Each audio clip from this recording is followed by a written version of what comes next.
Aujourd'hui, j'ai l'immense honneur d'accueillir Dominique Monami au micro de Intervalle. Dominique, tu as marqué l'histoire du tennis belge. Tu es la première joueuse belge à avoir intégré le top 10 mondial en 1998. Et pour ce faire, tu as battu certaines des plus grandes joueuses de l'histoire, parmi lesquelles Martina Hingis, Venus Williams, Serena Williams. Tu as également remporté avec Els Callens une médaille de bronze en double aux Jeux Olympiques de Sydney. Aujourd'hui, tu es entre autres executive coach et formatrice.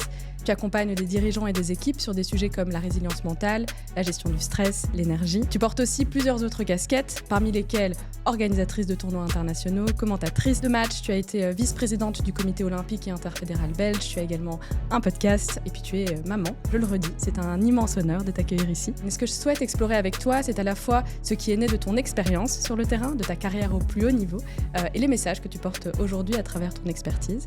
Comme toujours dans Intervalle, avec l'idée de créer des ponts entre le sport de haut niveau notamment, l'entreprise, l'entrepreneuriat, la vie, le développement de soi. Dominique, merci d'être là. Comment tu vas ? Je vais bien, merci. Je suis ravie de t'avoir. Je t'ai beaucoup écouté pour préparer cette interview. J'ai aussi beaucoup lu de toi. Tu racontes que quand tu étais plus jeune, ton rêve était de devenir comme Chris Evert. Est-ce que tu as toujours voulu être une grande championne ? Et la suite de ma question, c'est est-ce que tu as toujours su que tu pouvais être une grande championne ? Alors, pour répondre à la première partie de la question, j'ai toujours voulu être une championne. Le moment où j'ai vu ces matchs à la télévision, c'était Roland-Garros et Wimbledon. C'était les deux seuls tournois en fait, qu'on pouvait encore à l'époque voir sur la télé. Et Chris Evert-Lloyd, moi j'étais une super fan d'elle parce que je trouvais que non seulement elle jouait bien au tennis, elle avait un beau style, mais en plus elle était jolie, elle avait des beaux vêtements. Et donc c'est ça qui m'a énormément inspirée, c'est de voir cette belle joueuse avec un beau tennis être une championne. Et c'est là en fait que j'ai commencé à rêver. Alors, est-ce que j'ai toujours su que j'allais pouvoir ? Pour le dire, honnêtement, peut-être pas directement comme ça, peut-être inconsciemment, oui, parce que très souvent, en fait, on ne s'en aperçoit pas soi-même, mais les personnes extérieures s'en aperçoivent. Et j'avais revu il y a quelques années quelqu'un avec qui je jouais, j'ai grandi avec quand j'étais au tennis. Et il me disait déjà à l'époque, quand tu avais 10-12 ans, tu disais que tu allais toi aussi jouer à Roland-Garros et que tu allais aussi être une championne. Et tout le monde rigolait parce qu'il disait, mais c'est incroyable parce qu'il n'y a personne d'autre qui se disait, je vais aller un jour jouer à Roland-Garros et toi, tu le sais. Donc, je pense qu'honnêtement, c'était quelque chose qui était ancré en moi. Et donc, je pourrais dire d'un côté, oui, je le savais. De l'autre côté, non, parce que voilà, tu étais trop jeune à ce moment-là pour te dire, je suis consciente de mon choix et c'est ce que je vais faire. Comment justement le tennis a commencé pour toi ? J'ai cru comprendre que tu étais née dans une famille qui pratiquait le tennis. Comment est-ce que ça a débuté pour toi ? Alors moi, j'ai grandi, je dirais même presque depuis que j'étais née, je suis allée au tennis. D'abord avec mes parents qui jouaient, qui étaient des amateurs très très bas classés, mais qui jouaient vraiment pur pour le plaisir. Et puis j'avais une grande sœur, enfin j'ai toujours une grande sœur, mais j'avais une grande sœur à l'époque qui jouait au tennis et qui faisait des tournois, qui avait un bon petit niveau certainement dans la région et dans la province. Donc j'ai grandi avec le tennis. J'ai pris par contre mes premières leçons à l'âge de 9 ans, mais dans tout club de tennis avant, et je pense que maintenant il y en a encore pas mal, il y avait toujours un mur sur lequel tu pouvais taper la balle.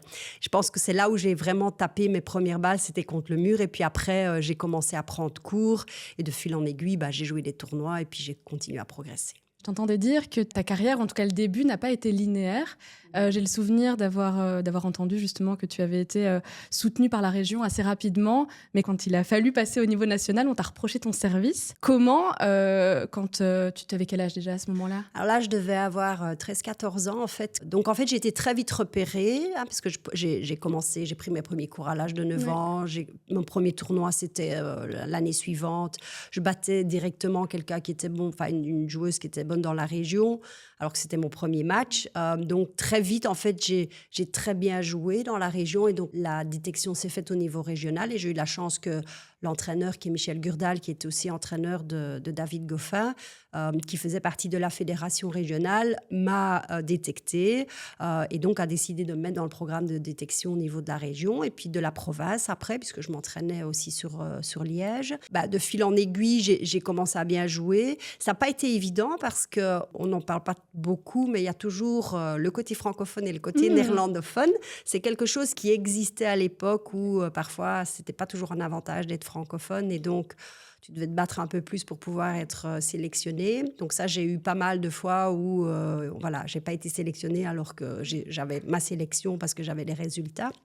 Mais c'est surtout, je dirais, le premier moment où j'ai été face à une situation, je dirais peut-être quelque part d'injustice, où on a décidé pour moi qu'on allait me mettre dans une case de « tu n'es pas assez bonne, tu vas pas y arriver ». C'était le directeur technique à l'époque de la Fédération francophone, qui était de Bruxelles et qui était venu me voir et donc qui a finalement décidé qu'on n'allait pas m'octroyer de bourse parce qu'il estimait qu'en effet, mon service n'était pas suffisamment bon et que par ça, j'allais probablement pas être quelqu'un qui allait être capable d'arriver quelque part dans le circuit. Et donc, c'est vrai qu'à ce moment-là, on arrive dans un espèce de tournant. Soit on l'écoute et on se dit, voilà, on va continuer à jouer au tennis et on va rester en Belgique et je vais faire des études et voilà. Ou bien alors, tu dis, non, c'est pas vrai. C'est quelque part peut-être cet inconscient de je vais devenir une championne et je vais aller jouer à Roland-Garros, qui a probablement été le facteur décisif de mon côté pour non, j'ai envie de continuer, je vais lui montrer. Mais je pense qu'un élément qui était super important aussi, c'est que mon entraîneur, donc Michel à l'époque, et mes parents ont dit dès le départ, non, on n'est pas d'accord, tu as tout à fait le potentiel pour et on va te donner tous les moyens. Donc, l'accompagnement des personnes autour de toi, c'est super important parce que ça aussi, mes parents pourraient dire, on ne connaît pas assez le tennis, c'est vrai, il est directeur technique, donc il a beaucoup plus d'expertise, on va l'écouter. Ils ont dit, ah non, ton rêve, c'est de devenir un jour une championne, donc on va te donner toutes les possibilités. Donc, ton entourage fait énormément, surtout quand j'avais 13-14 ans. Et donc, la seule chose que je me suis dite à ce moment-là, la seule chose que je peux faire, c'est prendre ma raquette de tennis et gagner. Donc là, je peux lui prouver en gagnant que j'ai les capacités de le faire. Et finalement, un an plus tard, j'étais championne de Belgique en moins de 16 ans. J'avais 15 ans et j'avais battu tout le monde. Et donc, c'est là, en fait, où on a décidé que je pouvais être, d'un point de vue financier, aidée par la fédération, pas uniquement régionale, mais plus au niveau francophone. Tu l'as revu après ? Oui, je l'ai revu, oui. Magnifique. Et je lui ai dit. Et ça m'a donné une certaine satisfaction. D'un côté, je me dis, peut-être le fait qu'il ait dit ça a été en effet plutôt un stimulus qu'un frein. Et en fait, je me suis rendu compte que peut-être ce côté d'adversité m'a aidé aussi à arriver là où je suis arrivée. Le fait de ne pas être sélectionnée directement, le fait de ne pas être acceptée par la fédération au niveau financier, le fait de se battre continuellement quand on est sur le circuit parce qu'on commence à un certain niveau, ça m'a aidée certainement à arriver là où je suis. D'un autre côté, c'est le côté plus négatif où l'adversité fatigue aussi. À un moment donné, tu en as un peu ras-le-bol de devoir toujours prouver et montrer que tu as les capacités de le faire. Donc, c'est un peu une arme à double tranchant, mais quand je l'ai revu, je lui ai dit, oui, en effet, ça m'a fait plaisir de lui montrer qu'en fait, il avait tort. Comment, justement, l'adversité qui fatigue, comment tu prends soin de toi à ce moment-là, ou comment on prend soin de toi, parce que tu parles aussi de ton entourage, ton entraîneur et tes parents, pour te donner la force et l'énergie de continuer jusqu'au moment où tu as pu prouver que finalement, tu avais le niveau. Comment tu perdures dans cette période d'adversité-là avant d'être reconnue ? En fait, c'est un processus, un cheminement, parce que c'est vrai que le moment où j'ai été championne de Belgique en moins de 16 ans, j'avais un excellent niveau en Belgique. Après, ce qui était important, c'est de voir au niveau international, est-ce que j'ai les capacités ? Parce que c'est vrai que tu peux être très bon dans ton pays, mais une fois que tu vas te comparer avec l'international. Donc, j'ai fait, parce que je combinais, on parle des années 90, attention, on revient très, très longtemps en arrière. Dans les années 90, il n'y avait pas de tennis-études, où ça existait en Flandre, du côté francophone, un petit peu, mais ce n'était pas vraiment super professionnel. Donc moi, j'ai toujours combiné mes études. J'allais au collège, chez les jésuites, avec le tennis. Donc, j'ai fait quelques tournois internationaux. Ça m'a permis de savoir aussi, quand j'avais les vacances, les congés scolaires, est-ce que j'ai le niveau ou pas. Et donc, c'est là où c'est toujours important de pouvoir mesurer par rapport à tes capacités. Est-ce que j'ai assez de capacités ? Et au fur et à mesure, je me rendais compte que je battais déjà des bonnes joueuses, que je gagnais des tournois en moins 18 au niveau international, alors qu'en fait, moi, je ne jouais pas beaucoup. Et c'est là, en fait, où j'ai pris conscience que vers 15-16 ans, j'ai quand même le niveau. J'ai le niveau aussi international. Donc, je vais vraiment décider maintenant, je veux devenir professionnelle quand j'ai terminé mes études et je vais y aller. Mais c'est vraiment un processus où bah, tu gagnes, tu perds, tu vis des bonnes expériences. Mais c'est surtout le fait de mesurer par rapport aux autres qui est quand même aussi très important parce que si tu n'as pas de point de repère, c'est très difficile de savoir est-ce que je suis dans la bonne direction ou pas. Et donc, par exemple, j'étais à l'Orange Bowl, qui est un tournoi international où tu avais les meilleurs du monde qui jouaient en moins de 16. Bah, je fais quart de finale. Donc, tu vois, c'est là, en fait, où tu te dis... c'est pas uniquement en Belgique que je joue bien, c'est au niveau international. Donc, il y a quand même certainement une chance de pouvoir y arriver. Mais bon, tu combines les études avec le sport, donc c'est pas si évident que ça. Et est-ce que c'est à ce moment-là qu'on arrive en 91 et que du coup, tu finis tes études et que tu te dis, voilà, ça y est, maintenant, j'ai mon diplôme, cette partie est assurée, je vais devenir championne. Est-ce que tu peux nous parler de cette année qui a du coup marqué le début officiel de ta carrière, je dirais ? Alors, ça a commencé un petit peu plus tôt parce que à l'âge de 17 ans, j'ai commencé à faire mes premiers tournois, ce qu'on appelle les tournois ITF, qui sont les premiers tournois pour avoir tes premiers points. Ça existe toujours maintenant sur le circuit. Avant, c'était des 10 000, 25, 50 000.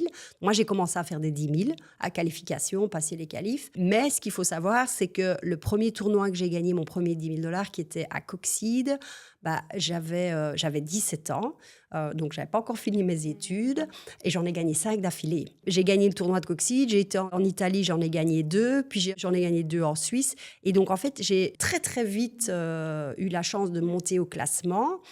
J'ai très très vite continué à faire à ce moment-là des catégories supérieures. Et donc quand je suis passée professionnelle et que j'ai terminé mes études, il faut savoir, j'étais quand même aux alentours de la 250e place mondiale. J'avais encore joué les qualifs de Roland-Garros alors que j'avais mes examens. Donc ça, c'était pas évident. Et j'avais gagné un tournoi qui est la Street Ball, pas l'Orange Bowl, la Street Ball, qui est un tournoi en moins 18, qui est le tournoi de référence avant Roland-Garros, où tous les meilleurs joueurs qui jouent et joueuses jouent avant Roland-Garros. Et je l'avais gagné. Et donc, 240e, 250e mondial, gagner ce tournoi-là, bah, je me suis dit, OK, maintenant, on y va, on se donne 100% de chance pour pouvoir y arriver. 2 ans, c'était mon objectif. Et donc, je suis passée pro après mes examens. Donc, j'ai eu mon diplôme, 1er juillet, manière de parler. Et le premier grand chelem que j'ai joué, c'est l'US Open, où là, je passe les qualifs, je fais 3e tour. Donc c'est dingue. Et puis, quelques mois après, je joue l'Open d'Australie, où là, je fais 4e tour et je bats la 17e mondiale, qui était tête de série. Et donc, c'est énorme de voir, en fait, finalement, de se dire, je me donne 2 ans. En quelques mois. Là, oui, parce que déjà, si tu regardes à 17 ans, je gagne 5 tournois d'affilée. Finalement, entre mes 17 ans et mes 18 ans, je suis passée de rien du tout à top 100. Top 100. Comment, parce que tu dis, je me donne les moyens. J'ai vu que j'avais le niveau. En tout cas, je me suis comparée aux meilleurs hors des frontières de la Belgique. J'ai conscience que je peux faire quelque chose. Il y a une chance, tu le dis comme ça. Ça veut dire quoi, se donner les moyens ? Comment tu t'entraînes ? Alors, d'abord, ce qui est super important, c'est les personnes que tu vas choisir dans ton équipe. Je crois qu'ici, pour moi, j'ai toujours choisi des personnes, et parfois, je me suis séparée de certaines personnes parce qu'au niveau valeur, il n'y a plus de connexion. Moi, j'ai toujours cherché des personnes avec un état d'esprit positif, donc des gens comme moi, où on est plutôt orienté solution que problème. On va plutôt voir comment est-ce qu'on peut réaliser quelque chose au lieu de regarder tout ce qui pourrait être des freins pour ne pas y arriver. Donc c'est déjà cet état d'esprit pour moi est super important. Chercher les bonnes expertises. Mais là, j'ai eu beaucoup de chance parce que mon préparateur physique qui m'a accompagnée dès l'âge de 15 ans est resté avec moi jusqu'à la fin de ma carrière. Incroyable. C'est une personne malheureusement décédée, mais il s'appelait Guy Namuroy. C'est quelqu'un humainement parlant, d'extraordinaire. Et donc, lui, il m'a vraiment accompagnée. Alors, j'ai eu pas beaucoup d'entraîneurs parce que j'étais pas du style à remettre en question si j'avais pas des bons résultats. L'entraîneur me dire, c'est quand même ta part de responsabilité. Si tu perds le match, c'est pas ton coach qui joue. Donc là, j'ai eu des entraîneurs qui, à chaque moment de ma carrière, ont été, je pense, les bonnes personnes au bon moment. Et donc ça, c'était super important. Donc, chercher la bonne expertise et puis surtout continuer à progresser. Je pense que ça, c'est quelque chose de fondamental. J'étais à l'écoute. Sur le circuit, tu côtoies beaucoup de personnes. Tu as beaucoup de personnes qui veulent tirer quelque chose de toi, mais tu as aussi quelques personnes qui veulent vraiment t'aider. Donc moi, j'ai vraiment été à l'écoute. Je me dis, tiens, si tu as un entraîneur de Goran Ivanisevic, par exemple, qui gagne Wimbledon, qui vient dire, pour ton service, ce serait peut-être bien que tu fasses ça. bah, tu l'écoutes. Hein. Ouais. Tu te dis, je ne vais pas remettre en question le service de Goran Ivanisevic. Bon, il n'y a peut-être pas tout le monde qui connaît Goran Ivanisevic, mais il a gagné Wimbledon. C'était un des meilleurs serveurs au monde. Donc, tu te dis, tu es en fait, j'ai ce côté de curiosité, d'ouverture vers... Tiens, cette personne peut vraiment être quelqu'un qui peut être une valeur ajoutée par rapport au message. Et j'en ai eu quelques-uns comme ça qui m'ont vraiment bien aidée. Donc ça, c'est quelque chose vraiment sur lesquels voilà, j'ai insisté et ça m'a aidé pour arriver là où je suis arrivée. C'est incroyable parce que je m'attendais pas vraiment à cette réponse, dans le sens où je te dis, ça veut dire quoi se donner les moyens, et je m'attends voilà, à un certain volume horaire d'entraînement ou de la discipline, et l'intégralité de ta réponse est sur les personnes qui t'entourent en fait. Oui. Et je trouve ça hyper précieux à entendre. Oui, non, absolument, parce que la discipline, je l'avais déjà. En fait, qu'est-ce que j'ai acquis pendant cette période de combiner les études avec le sport? Quand tu as 15 ans, déjà, souvent les gens ils disent, vous avez dû faire de nombreux sacrifices. Moi, j'ai dit, j'ai jamais dû faire de sacrifices parce que c'était une volonté d'arriver là où je voulais être. Donc, c'était tout à fait normal. Donc, c'est vrai que quand tu as 15 ans et que tu pars à l'étranger, que tu as une discipline énorme, quoi, parce que ta vie, c'est en fonction de ton sport. Donc, tu te lèves le matin, tu vas à l'école, tu termines l'école, tu vas t'entraîner parce que tu attends pour sortir pour aller après t'entraîner. Tu as fini ton entraînement, tu rentres à la maison, tu te douches, tu étudies, tu manges, tu étudies, tu regardes un peu la télé, et tu vas dormir. Ça, c'était ma vie.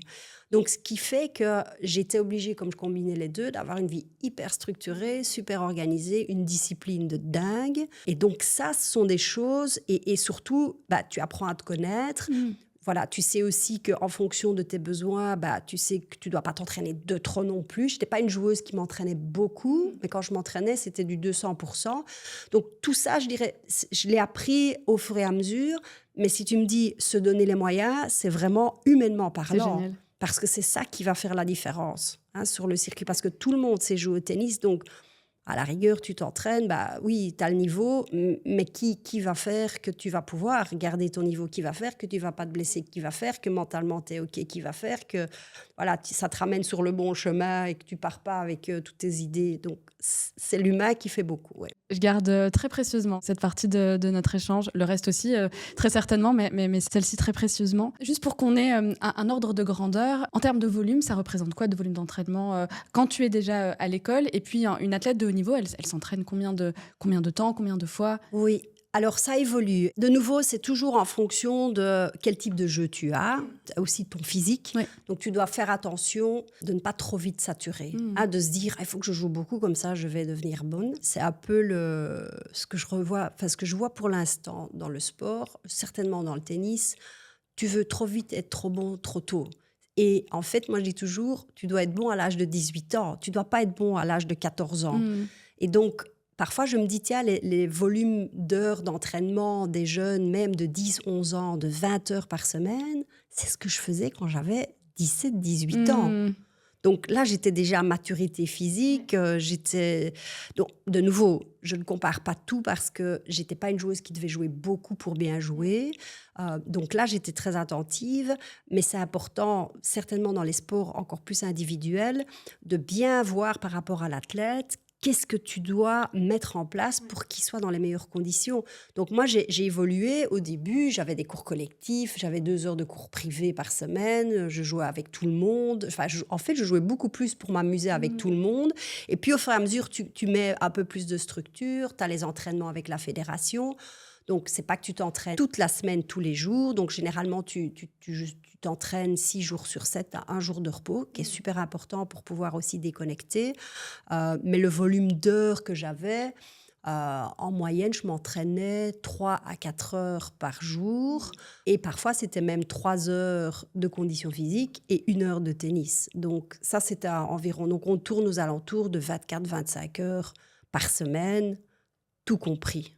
Et cette question de la progressivité du volume, elle est importante, je pense, indépendamment dans le sport et dans le tennis, mais de façon générale aussi. Oui. En fait, je trouve ça hyper précieux. Déjà, la progressivité du volume, et puis aussi l'idée de le volume ne fait pas tout, en fait. C'est vraiment pas l'un des seuls paramètres à prendre en considération. Absolument pas. Et c'est ce que tu vois moi, parce que je suis le tennis, et donc je vois encore des joueuses qui sont sur le circuit à l'heure actuelle. Tu as une joueuse qui est 150e mondiale.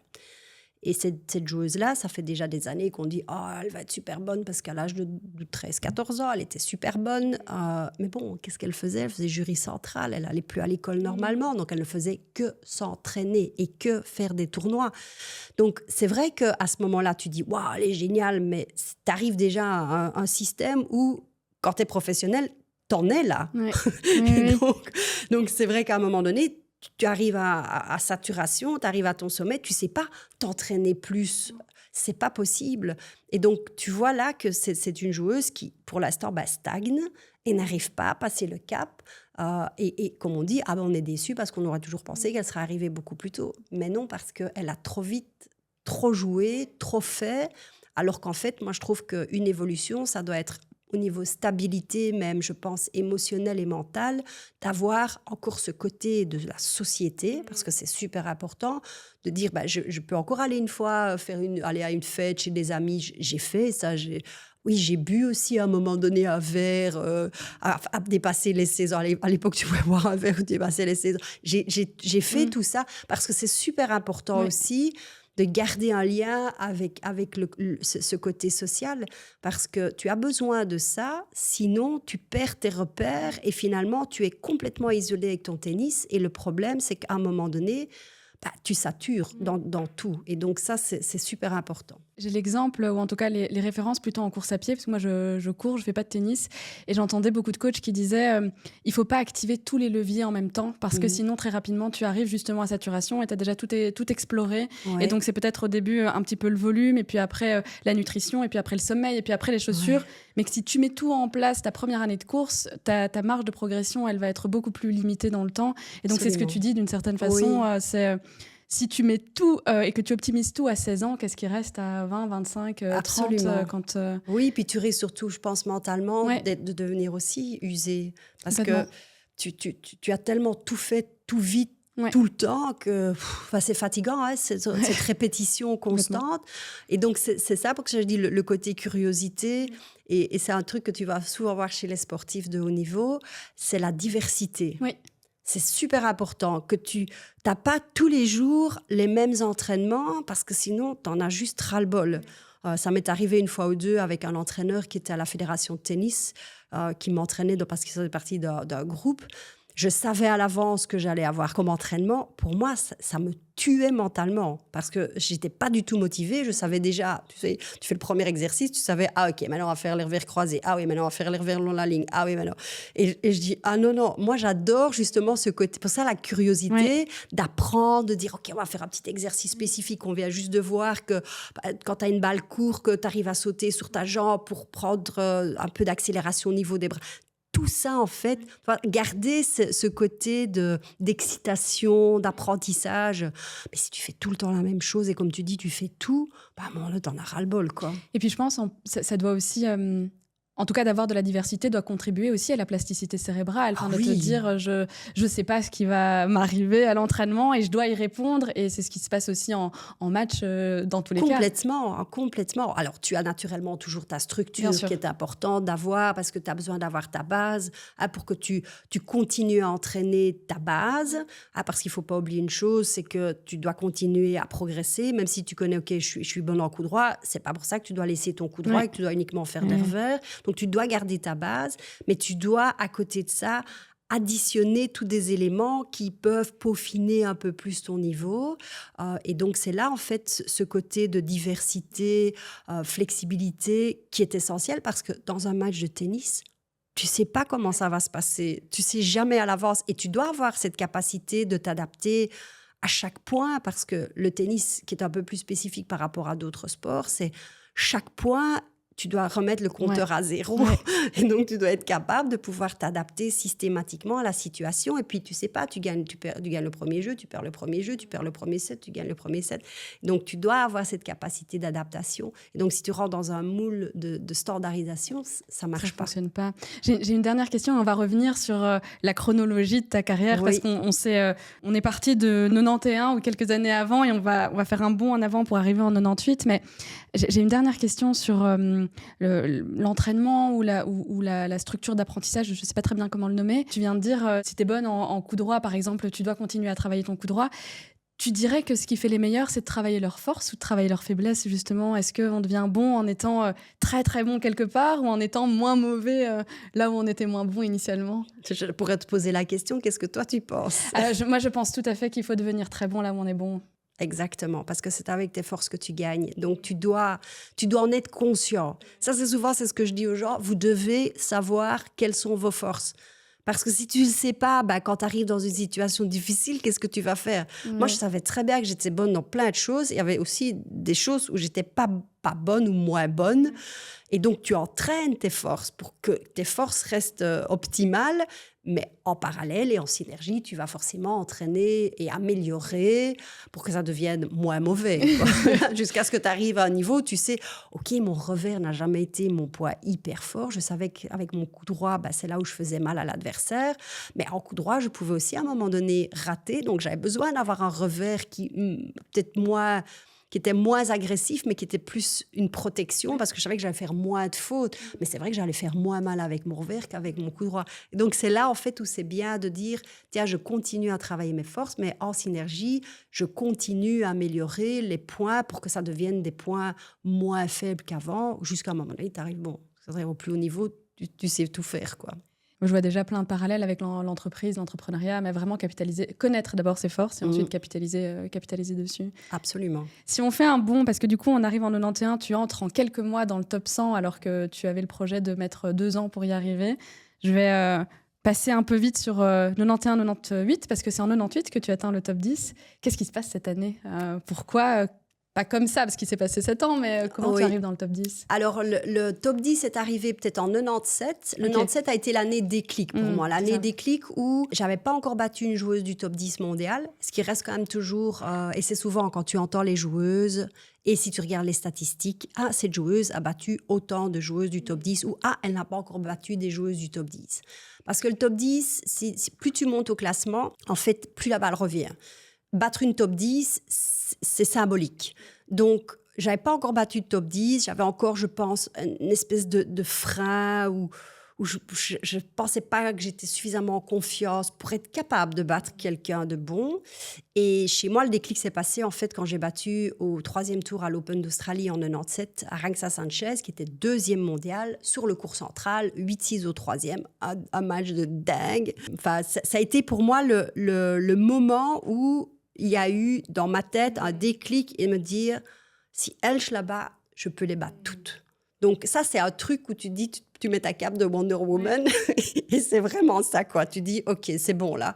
Alors, c'est bon là, pas je suis invincible, mais je peux les battre. Il y a un cran, je vois souvent le sport comme des jeux... T'as des paliers. Des jeux vidéo et puis tu te dis, t'as débloqué un niveau. Et voilà, quoi. C'est ça, débloquer un niveau. Moi, j'ai débloqué le niveau, je bats les filles du top 10 mondial. Donc là, je suis arrivée pour la première fois en quart de finale et donc j'avais commencé le début de la saison très bien parce qu'en 97, je gagne en plus mon premier tournoi WTA. Enfin, pas mon premier, mais je gagne un des premiers tournois de l'année. Donc, j'arrive en super confiance parce que j'avais gagné au Bart. Donc, ça faisait aussi beaucoup.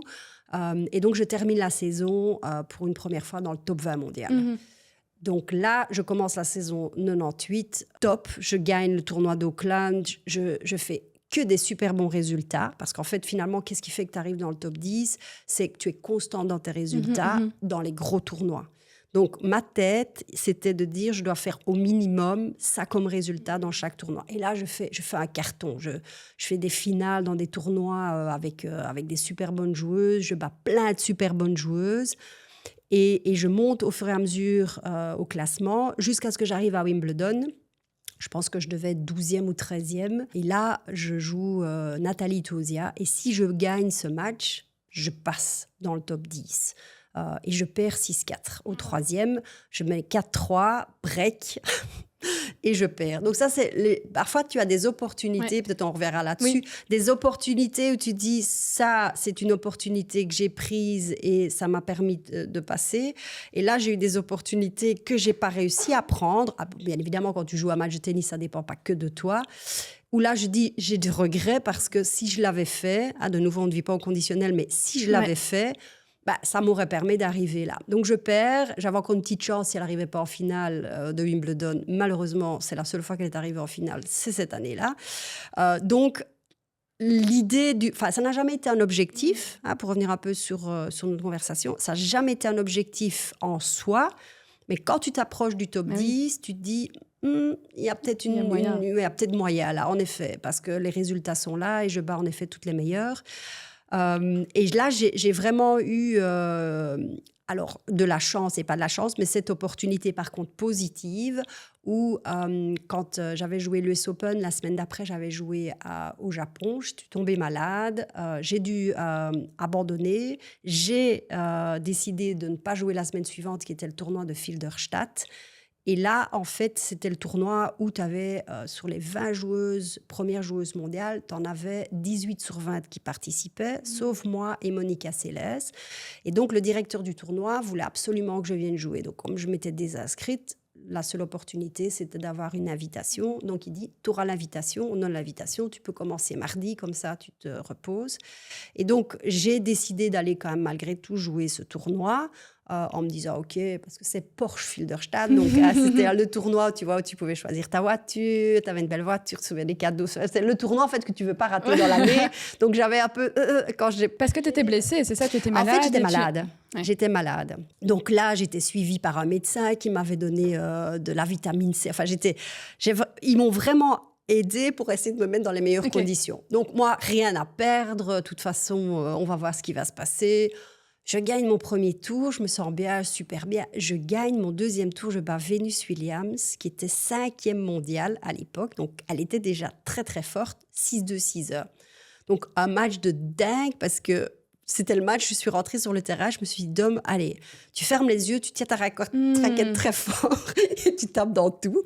Et c'est vraiment ça qui s'est passé. D'ailleurs, si tu demandes à Venus Williams, est-ce qu'il y a quelques matchs dans ta carrière qui t'ont marqué? Le mien, elle a marqué.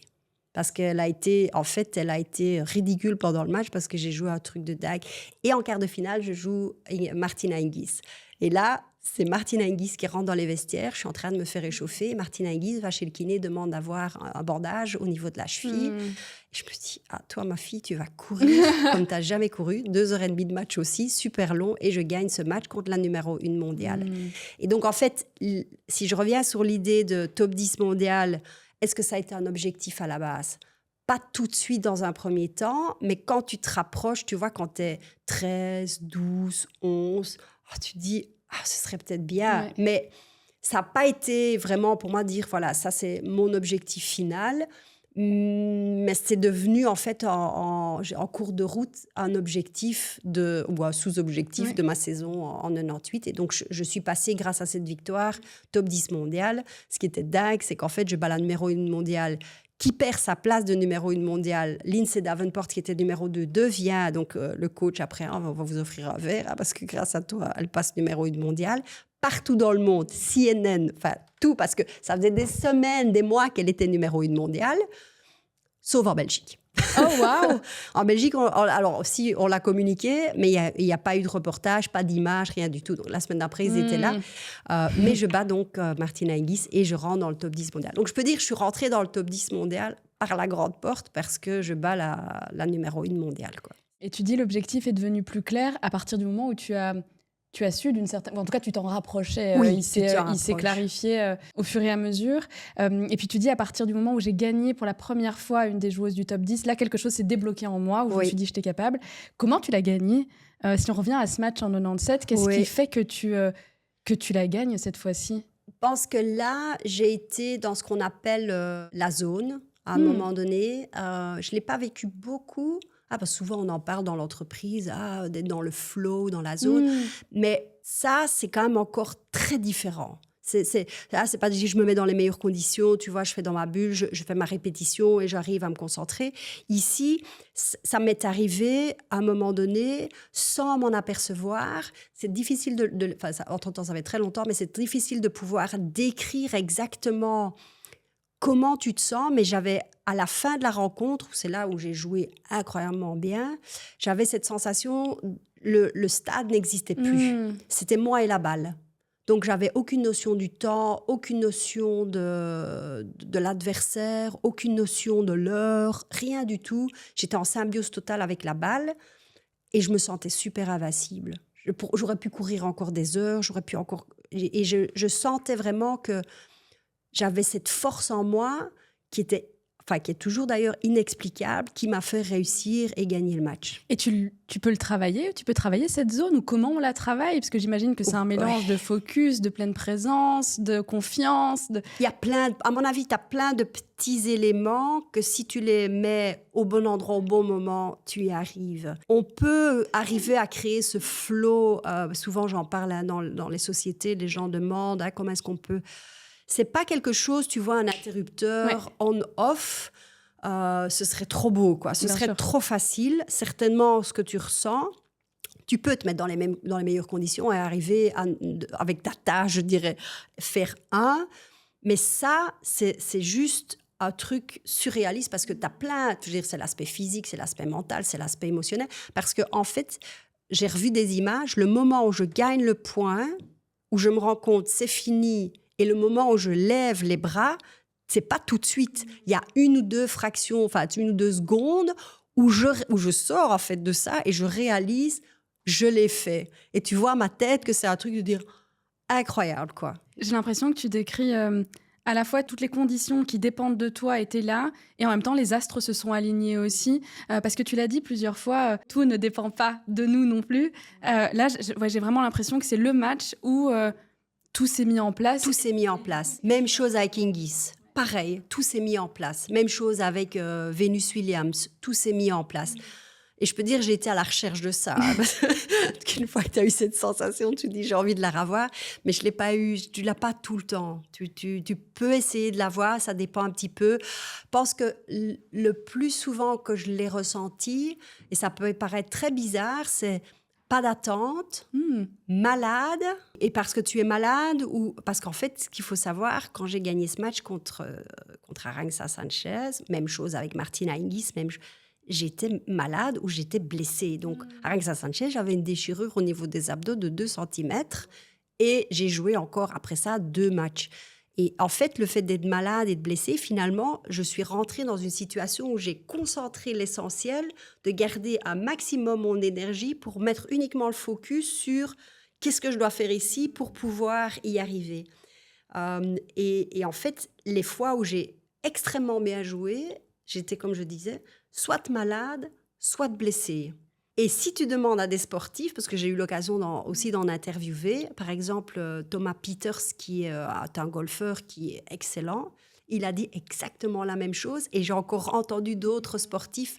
Donc il y a quelque chose, à mon avis, quand tu es dans un état où tu n'es pas physiquement à 100%, que tu te mets dans une espèce de bulle où tu essaies de créer une atmosphère où tu peux arriver à être très, très performant d'une manière super efficace. De ce que tu dis, je retire 2 points clés, qui est déjà la pression ou les attentes diminuent, et donc il y a peut-être une forme de relâchement mental, de j'ai rien à perdre d'une certaine façon, qui vient alléger le stress. Ça, c'est le premier point. Et le deuxième, tu as dit concentrer l'énergie au bon endroit. Et je refais le parallèle avec le volume dont on parlait précédemment. Peut-être qu'en fait, il n'y a pas besoin de faire outre mesure, et je fais ce que je peux faire avec ce que j'ai, mais du coup, je suis obligée de diriger mon action vers ce qui va m'apporter des résultats. Je pense que c'est 2 critères à intégrer. Oui, c'est vrai que, de nouveau, tu as cette gestion de pression, parce qu'elle est constante. Et au plus haut niveau, finalement, la question, c'est pourquoi est-ce que tu as arrêté? C'est parce qu'à un moment donné, ça devenait de trop aussi, prenais plus de plaisir. Mais cette notion de pression, par exemple, tu as Billie Jean King qui a dit « la pression, c'est un privilège ». Et je me suis dit « mais qu'est-ce qu'il est en train de raconter ?» Et dernièrement, parce que j'ai été donner une conférence dans une société qui a utilisé, parce qu'il dit on utilise beaucoup cette phrase, et donc j'ai fait un peu de recherche et je me suis dit tiens, c'est vrai, en lisant d'où est-ce que ça venait, je me suis dit oui, c'est vrai en fait, si tu es sur le cours central, c'est parce que tu le mérites, c'est parce que tu as créé ça. Sinon, si tu étais 300e mondial, ce qui est déjà bien, je ne veux pas être péjoratif par rapport aux gens, mais jamais tu serais sur le cours central. Mais qu'est-ce que tu as réalisé fait que tu es sur ce cours central, et c'est un privilège. Et donc, c'est parce que tu as été capable de le faire. Et donc, c'est là où cette notion de pression, comme je le disais tout à l'heure, le fait d'être malade ou en effet de dire « ok, j'ai rien à perdre parce que je suis quand même pas bien », fait que tu diminues peut-être plus le stress, qu'il y a toujours cette pression que tu dois gérer, mais que tu arrives à mieux le faire parce que voilà, tu es beaucoup plus relax et que tu ne te mets pas cette pression peut-être en te disant il faut absolument que j'y arrive. Donc ça, c'est un des éléments. Et le focus, c'est vrai, c'est pareil, tu reviens sur tes entraînements. Je dirais même pour le travail, ce qui est super important, même pour quelqu'un en entreprise, c'est à un moment donné, c'est pas parce que tu vas travailler 10 heures que tu vas être bon. Non, parfois c'est mieux de réfléchir de comment est-ce que je pourrais faire les 10 heures en 6 heures et aller vers l'essentiel et faire ce qui est nécessaire pour pouvoir travailler d'une manière efficace. Pareil que moi qui vais jouer au tennis pendant mes entraînements, ça sert à rien que je reste 8 heures sur le terrain parce que je vais jamais être à 100% 8 heures. Par contre, si je fais les 4 heures, mais à fond, je vais beaucoup plus ressortir et je vais beaucoup plus arriver à arriver dans une niche où ça, c'est l'essentiel et c'est là vers où je dois aller pour pouvoir être meilleure. Je pense de nouveau à des apprentissages très transférables à tout domaine. Et et on va reboucler sur les différents sujets. C'est mon rôle de s'assurer que la trame soit suivie d'une certaine façon. Mais si on s'arrête encore un peu sur la pression, est-ce que tu avais des rituels qui te soutenaient, qui te permettaient d'être focus? C'était lesquels? Oui. Alors déjà, pré-compétition, parce qu'en fait, le match, il commence pas sur le terrain, il commence déjà avant. Donc, dans les vestiaires, tout ce que tu vas faire avant de monter sur le terrain a une importance. Souvent, on se dit, où est-ce que vous allez faire la différence? Chaque chose est essentielle. Chaque chose aura un impact. Donc, en fait, ton match que tu joues, on est lundi, tu joues mardi. À partir de lundi, tout ce que tu vas faire jusqu'à ce que tu vas monter sur le terrain le mardi va être important. Donc, le hasard n'existe pas dans le sport de haut niveau. Et là, on va rentrer dans un aspect que souvent que je parle dans les entreprises, la notion de contrôle. C'est contrôler le contrôlable. Donc, si tu veux te mettre dans les meilleures conditions, ta préparation, elle est hyper importante. Donc, qu'est-ce que je vais manger? Qu'est-ce que je vais boire? À quelle heure est-ce que je vais dormir? Comment est-ce que je vais m'échauffer? Qu'est-ce que je vais mettre en place comme petit rituel pour faire ma préparation, pour te mettre dans le modus focus compétition? Parce que c'est encore différent quand tu montes sur le terrain et que tu t'entraînes et que tu montes sur le terrain et que tu joues un match. Donc, tout ce que tu fais avant, et souvent je donne un peu le pourcentage, je dis c'est 50% avant et c'est 50% pendant.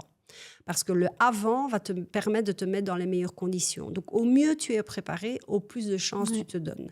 Et c'est là, en fait, où souvent, quand on parle de notion de performance, et je dis, si tu as perdu ton match et que tu as fait tout ce que tu pouvais ou tout ce que tu devais faire pour pouvoir y arriver, tu vas beaucoup avoir moins de remords que quelqu'un qui te dit...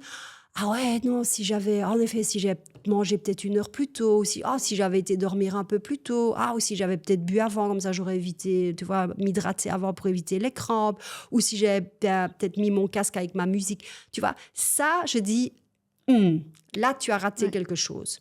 Mais de nouveau, tu peux pas tout savoir au départ. Donc, tu vas mettre en place des choses. Au fur et à mesure, tu vas te rendre compte qu'est-ce qui fonctionne, qu'est-ce qui ne fonctionne pas. C'est pour ça que je parle toujours d'un processus, de mettre des choses en place, parce que tu sais que ces choses que tu vas mettre en place, à un moment donné, ça va être quelque chose qui va être bétonné. Et tu sais, OK, ça, c'est ce que je fais. Et c'est là, en fait, mentalement, où tu te mets dans les meilleures conditions.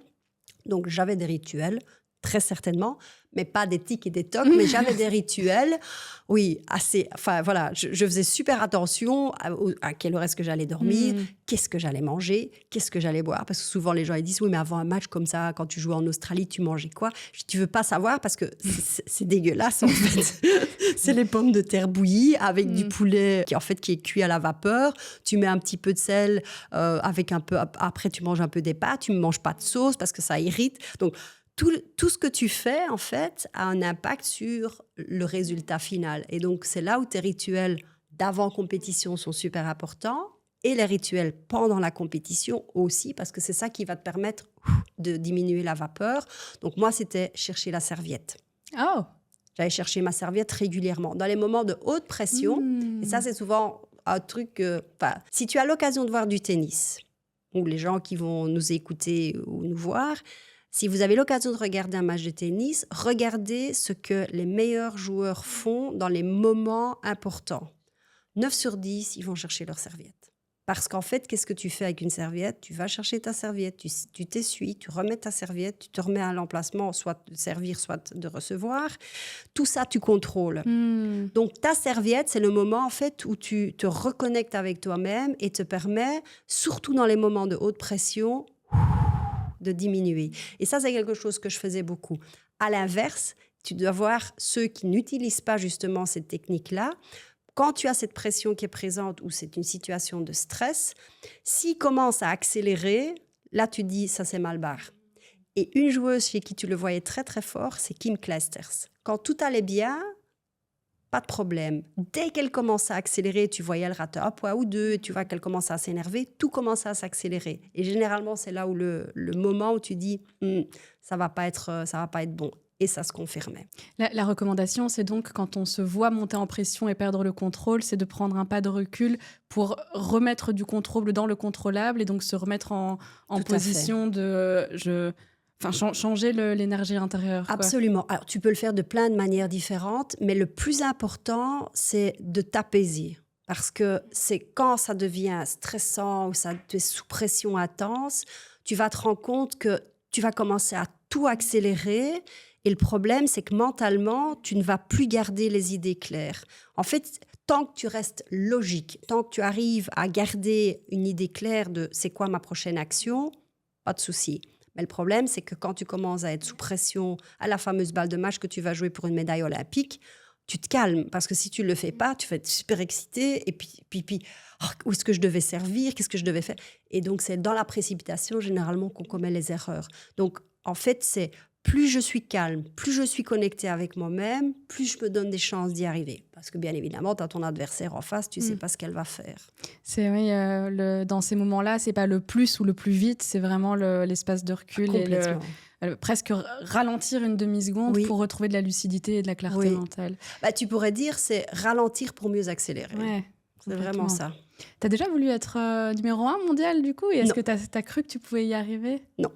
Non, jamais eu. Jamais eu comme objectif. Donc, moi, je voulais être une championne, je voulais jouer à Roland-Garros et Wimbledon, mais j'ai jamais eu l'ambition d'être numéro 1 mondiale. C'est peut-être ça aussi qui fait que je ne le suis jamais arrivée, parce que je n'ai jamais eu cette intention. Justine Henin et Kim Clijsters l'ont dit clairement, je voulais devenir numéro 1 mondiale. Moi, j'ai pas eu ça. Et tu saurais pourquoi tu n'as pas voulu aller à ce niveau-là? Parce que ton classement maximal, c'était combien? 9e.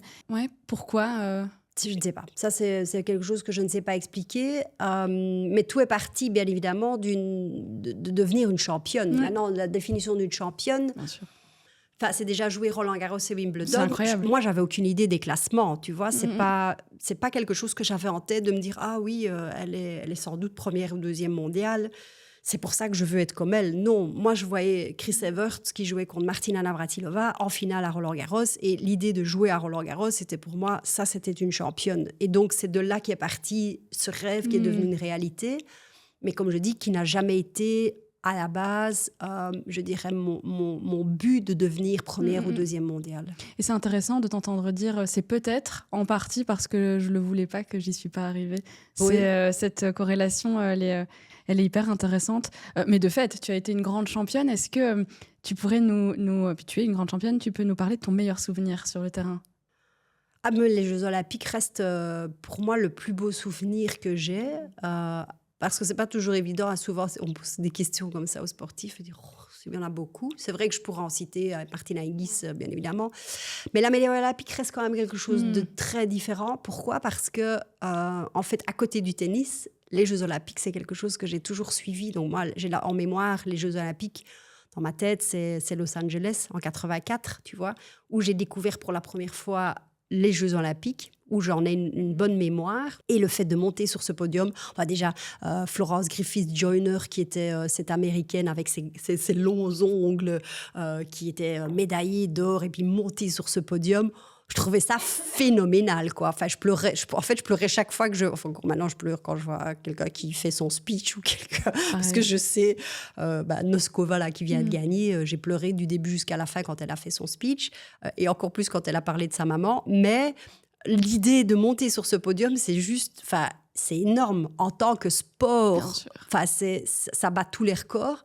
Donc, j'ai joué Atlanta en 96. Là, j'étais pas si bien classée, mais c'était une bonne première expérience où là, je me suis dit en 2000, médaille simple ou double, ou simple et double, de préférence, hein, donc les deux. Avec le classement que j'avais, donc je me disais, j'ai quand même une bonne chance. Et en double, je savais qu'on avait une bonne chance de bien jouer. C'est moi qui ai demandé à ma partenaire de jouer. C'est pas elle qui est venue en disant, moi je lui ai dit, écoute Else, je pense très très honnêtement que nous avons une bonne chance de gagner une médaille. Parce que d'abord, on avait déjà joué plusieurs fois en Fed Cup, qui est maintenant la Billie Jean Cup, où on avait fait déjà de très, très bons résultats. On était super complémentaires. Et ce qu'il faut savoir, c'est que dans les Jeux Olympiques, tu joues toujours avec une joueuse de ton pays pour représenter ton pays. Et les meilleures équipes étaient formées de 2 joueuses, généralement de pays différents. Donc, il y avait très peu de bonnes équipes, à part les sœurs Williams, qui étaient des équipes de 2 joueuses formées du même pays, qui, selon moi, étaient des adversaires qu'on n'aurait pas pu battre. Et donc, on a commencé, je crois que je posais la question en octobre ou en novembre, on a commencé, la seule problématique pour Else, avec son classement, elle ne pouvait pas rentrer dans les tableaux comme moi, parce qu'on jouait les gros tournois. Et donc, elle a dû sacrifier, entre guillemets, sa carrière de simple pour jouer les doubles. Et donc, c'est quelque chose sur lequel elle était prête de faire.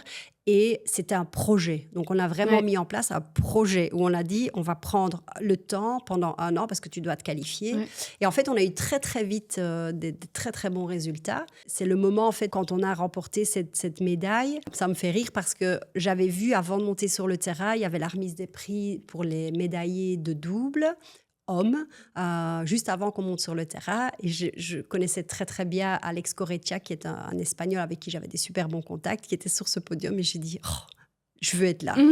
J'ai vu l'image et je me voyais dessus. Mais bon, après, tu dois commencer.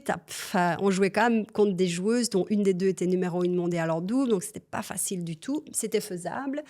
Et finalement, cette médaille, c'est l'accomplissement d'un an de travail avec Else, où on a appris à se connaître. Et c'est un aboutissement, finalement, c'est la cerise sur le gâteau, parce qu'après les Jeux Olympiques, je savais que j'allais encore jouer quelques semaines, mais que j'allais arrêter ma carrière. Donc, c'est pour moi le plus beau moment, parce que quand tu montes sur ce podium et qu'on te donne cette médaille olympique, tu as une fierté. Enfin, d'abord, tu as la chair de poule, tu as un truc qui monte, tu as l'impression de plus savoir respirer parce que tu es tellement prise par tout ce qui se passe comme émotion.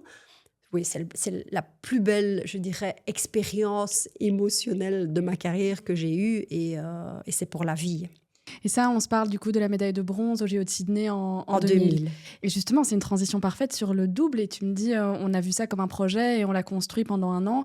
Comment on construit un projet? C'est quoi les composantes clés, vos facteurs clés de succès qui ont fait que, en fait, 1 an après, vous êtes sur ce podium à la 3e place? Alors déjà, on a les compétences. Oui, évidemment, donc, bien sûr. Mais c'est important. Ceci étant dit, c'est très important de le rappeler. C'est quand même important de savoir qu'on savait jouer au tennis. C'est parce que sinon, tu dis demain avec ma copine, on va faire un projet, on va aller pour la médaille.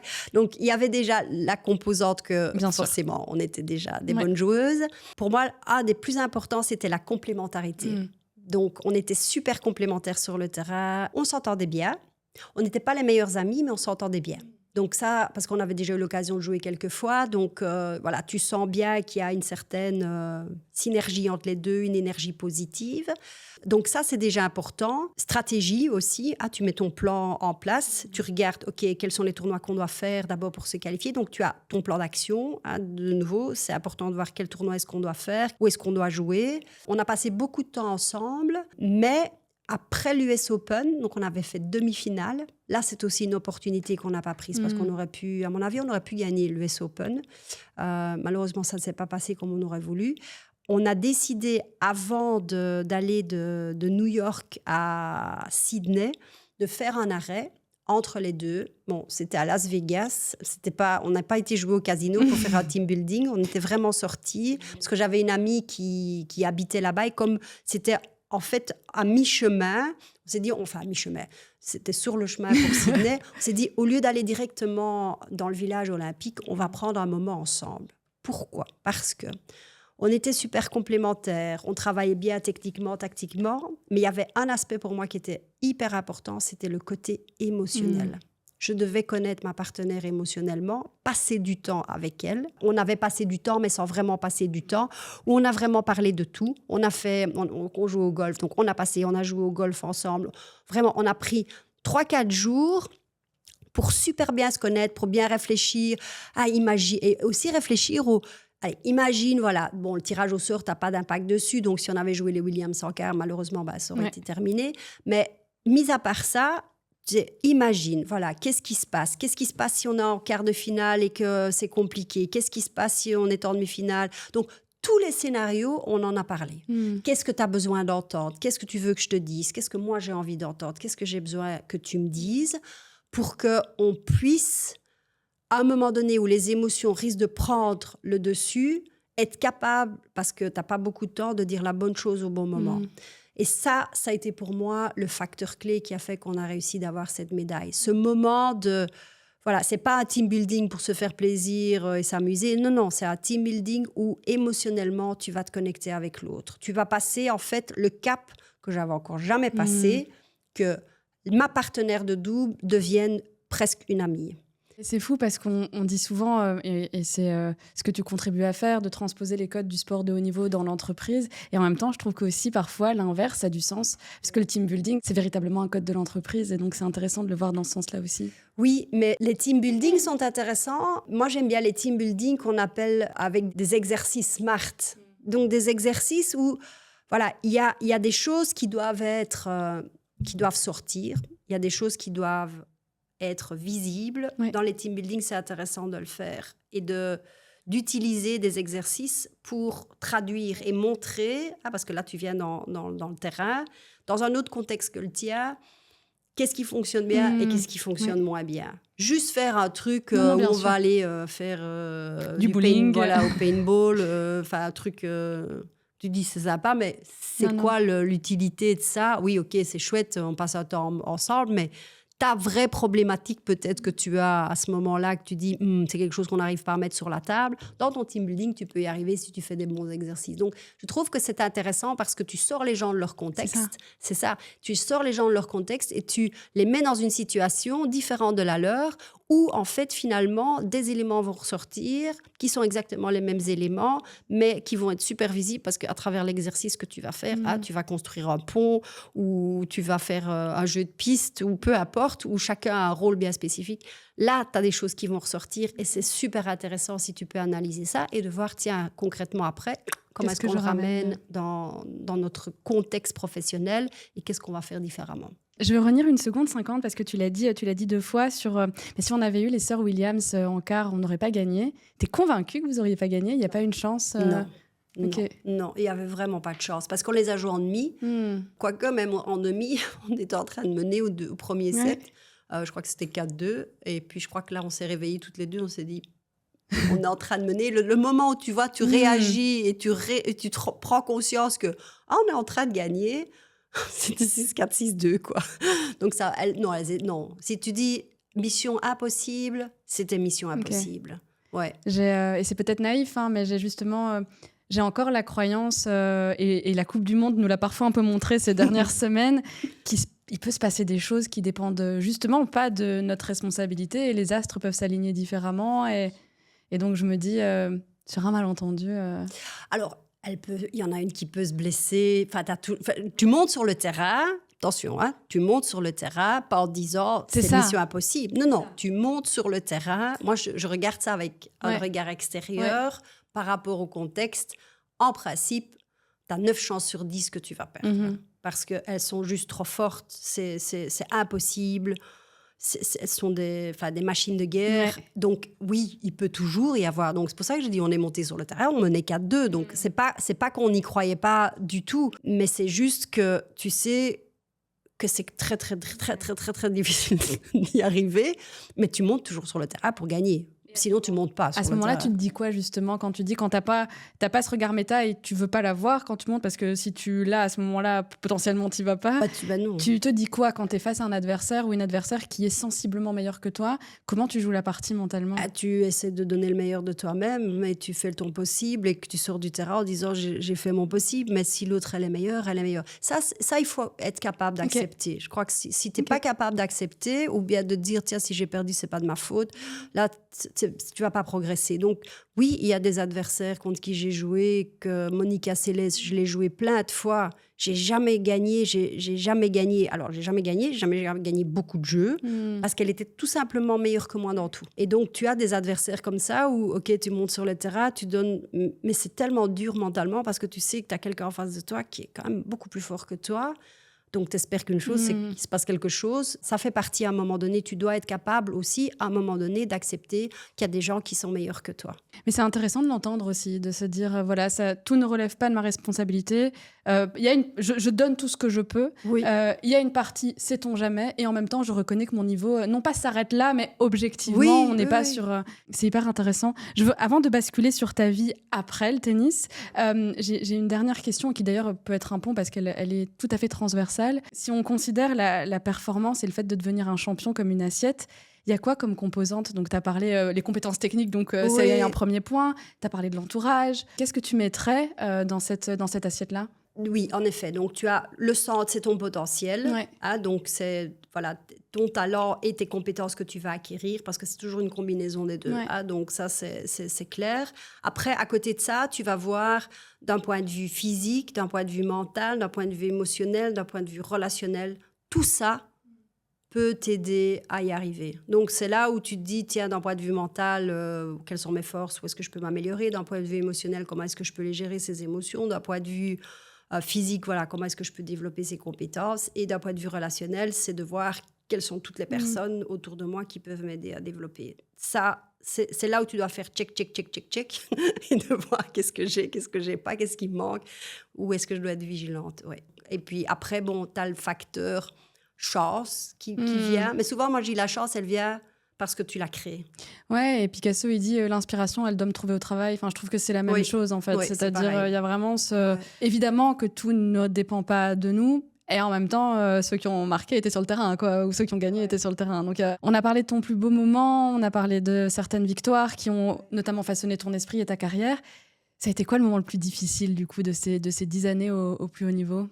Ou l'un des moments les plus difficiles? Je sais que c'était une question un peu... Oui, j'ai eu plusieurs moments difficiles, mais je les ai vus aussi comme, peut-être bizarre, expérience pour m'aider à progresser. Ah non, parce que c'est vraiment la question d'après, c'est qu'est-ce que tu en as appris? Donc littéralement, on est absolument dans le thème. Voilà, donc les moments difficiles, c'est au début de ma carrière quand je pars, par exemple en Asie, je suis seule, je tombe malade, je suis seule, je dois être à l'hôpital, bien loin au fin fond de l'Asie, et tu te sens toute seule. Très difficile, où là, après, j'ai décidé que si je repartais encore en Asie, ce ne serait jamais plus seule. Okay. Donc, voilà, sont parfois, bon, financièrement aussi, hein, faut pas, c'est pas que tu es directement multimillionnaire. Donc, au début, tu as des coûts aussi si tu pars en Thaïlande. Donc, j'ai eu quelques fois où, alors une fois, je suis tombée malade. J'ai dû revenir de Malaisie dans un état... j'étais hyper malade. Là, c'était aussi très difficile. Donc, d'un point de vue santé, si tu es tout seul, c'est compliqué. Alors, tu as les défaites, bien évidemment, qui sont très douloureuses. Hein. Des défaites douloureuses où tu dis j'ai été sans chance, j'ai les ridicules. Et ça, c'est Serena Williams à Roland-Garros au 3e tour sur le court central où je perds 6-0-6 en 40 minutes. Où tu as juste envie de faire l'autruche après et plus voir personne. Mais bon, le lendemain, tu as encore un match de double. Donc, et voilà. Le moment difficile, c'est aussi... les moments comme, par exemple, Nathalie Tauziat, le match que je n'ai pas gagné. Ouais. J'aurais pu arriver dans le top 10, mais le quart de finale en 99, quand j'ai joué contre Mauresmo, en quart de finale à l'Open d'Australie, où là, j'avais vraiment aussi, c'était une opportunité où j'aurais pu la battre. Elle est arrivée en finale. T'as quelques matchs comme ça où tu te dis, ça c'est, voilà, c'est un peu de regret de ne pas les avoir gagnés. Mais bon, ça dépend aussi de ton adversaire. Bien sûr. Moi, j'ai eu très difficile, mais bon, après, c'était la fin de ma carrière. Ma maman est décédée en 2000. Et c'était juste avant Roland-Garros. Et d'ailleurs, à Roland-Garros, c'est là où j'ai battu Lindsay Davenport sur le court central, numéro 2 mondial. C'était assez marrant. C'était Nelson Montfort qui est à la sortie, qui m'interviewait. Alors forcément, maman était décédée il y a quelques semaines, donc j'étais en pleurs. Et donc, j'étais en pleurs et puis j'ai parlé. Et je suis arrivée dans le vestiaire et tout le monde était en train de pleurer. Oh. Non, je te jure, c'était juste incroyable, quoi. Les gens, ils disent... Oh. Et ça a été très difficile pour moi, mais ça a été aussi, je pense, ma décision d'arrêter fin 2000 était en partie parce que je savais qu'elle avait un cancer fin 99. Et je m'étais dit, OK, là, ça m'a fait réfléchir sur la vie surtout, mais plus la vie de... il y a autre chose que le tennis. Donc, c'est bien d'en profiter, c'est bien de jouer, mais il y a aussi autre chose à côté. Donc, c'est pour ça que j'ai décidé, fin 2000, j'arrêtais. Et je voulais arrêter avec une connotation positive en me disant, voilà, j'aime mon sport, je vais arrêter au sommet quand moi j'ai envie d'arrêter. Ça a été un moment très difficile. Ces semaines-là, en fait... Le moment où elle est décédée et jusqu'au moment où j'ai repris, parce que ça, c'était difficile. Mon premier tournoi, c'était à Rome. Là, j'ai eu difficile parce que, tu vois, avec tous les gens autour de toi, enfin, je veux dire, dans le tournoi, qui te regardaient, ne savaient pas trop bien quoi dire. Ça a été un moment assez compliqué à vivre. Je dirais les 6 premiers mois de l'année 2000, ça a été compliqué. Mais d'un autre côté, voilà, enfin, ça fait partie de la vie, c'est du privé. Ici, on n'est pas dans le sport. Mais ça m'a permis plutôt de réfléchir sur la vie en général et finalement de l'importance d'un match de tennis et de relativiser beaucoup plus. Donc ça a été une épreuve de la vie plutôt privée qui est venue avec moi dans le côté professionnel à l'époque, mais qui m'a quand même permis peut-être de vivre cette dernière année d'une manière différente que ce que j'aurais peut-être fait, quoi, où j'aurais été braquée sur des choses, tu vois, ou peut-être trop de stress. Oui, donc de te dire, parce que la décision était déjà prise d'arrêter en 2000, mais peut-être plus sereinement encore, ou en tout cas avec une conscience plus...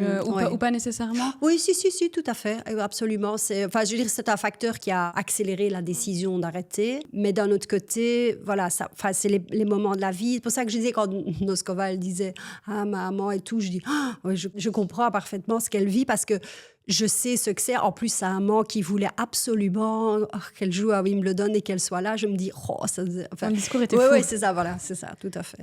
Qui tu deviens après le tennis? Parce que même si tu avais déjà cette conscience que le tennis n'est pas tout et n'est pas toute la vie et que c'est important de relativiser, comment ça se passe les premiers mois ou les premières années après les titres, après les voyages, après, j'imagine c'est un quotidien qui est complètement différent. Oui. Comment tu vis cette période de transition? Ce que j'ai pas encore dit, donc c'est vrai qu'il y a eu un décès d'un côté, mais une naissance de l'autre. En fait, ma fille était dans mon ventre quand on a gagné les Jeux Olympiques. Donc, d'ailleurs, elle s'appelle Inès, mais écrit différemment.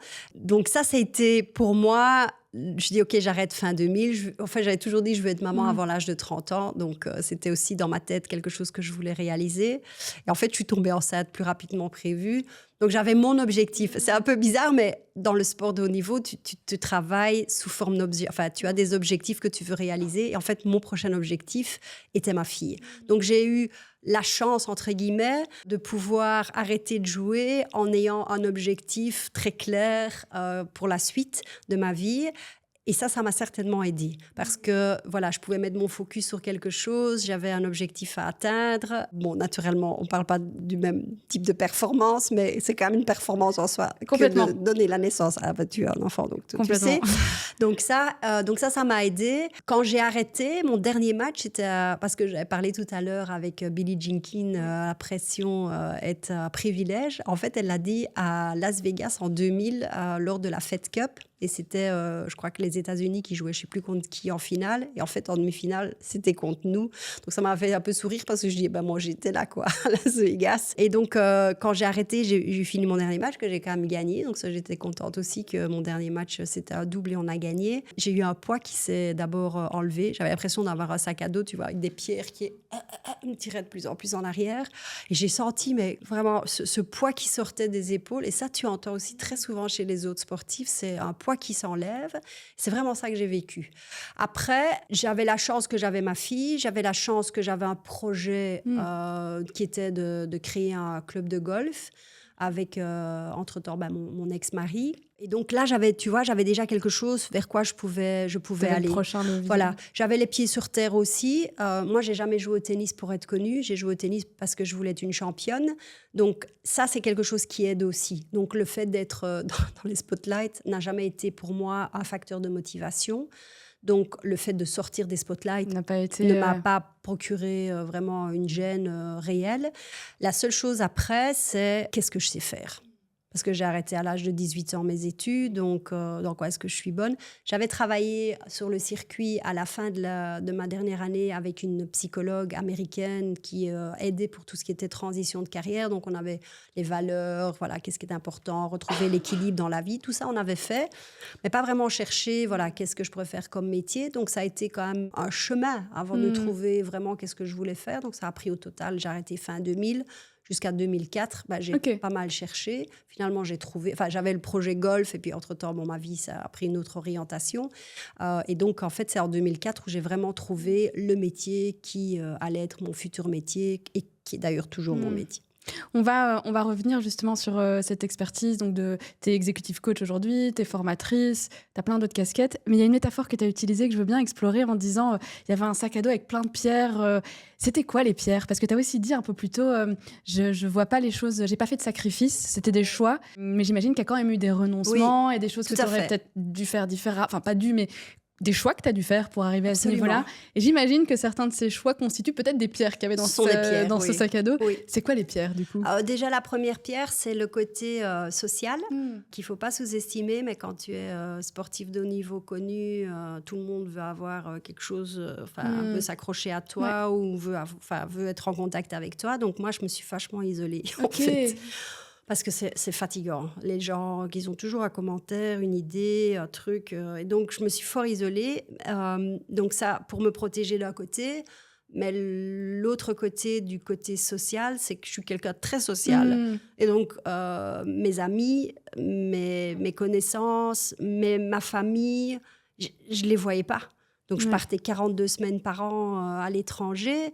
Tu n'as pas de vie sociale, tu n'as pas de contact avec des gens proches parce que tu es tout le temps sur la route.